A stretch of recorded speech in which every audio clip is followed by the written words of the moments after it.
It is clear that on January 6th, the Capitol Police's response to the rioters was relatively gentle, especially when compared to what would have happened had the riot been a predominantly black crowd. The response took place not only on the ground, but also on an administrative level. I would say especially on an administrative level. There are also reports that many of the participants in the Capitol riot were off-duty police officers from around the country. Does this surprise you at all? And what does it say about the right-wing extremism within the U.S. police?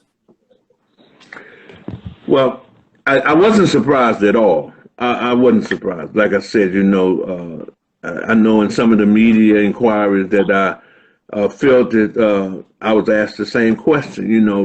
When I was in the police department, there were sympathizers then with the Ku Klux Klan, with the white nationalist organizations. When I was in the service, there were sympathizers in the service.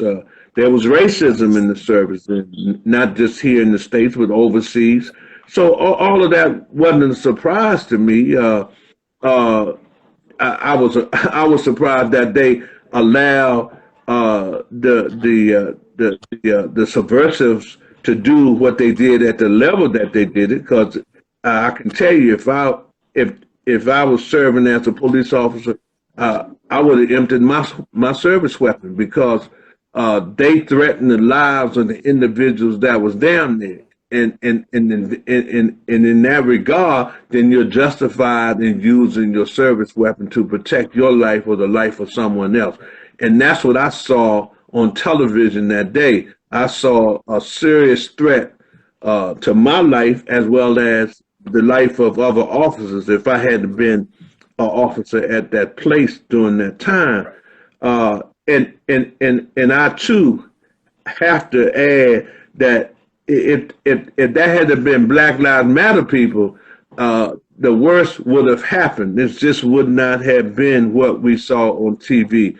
And I just honestly and earnestly believe that, because I've seen the treatment of what happens when Black Lives Matter people peacefully demonstrate and protest.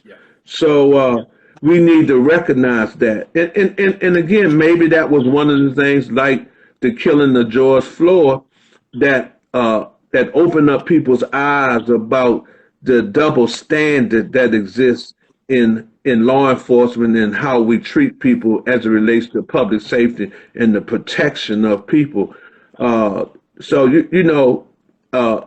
like the Chinese say, in every crisis there's something good comes from it. So hopefully that something good has already come from, because they have arrested over 400 people. So maybe that will continue. And now we just need to get some prosecutions, not only for the police officer who killed George Floyd, but those people who broke into the Capitol and stole property and everything else.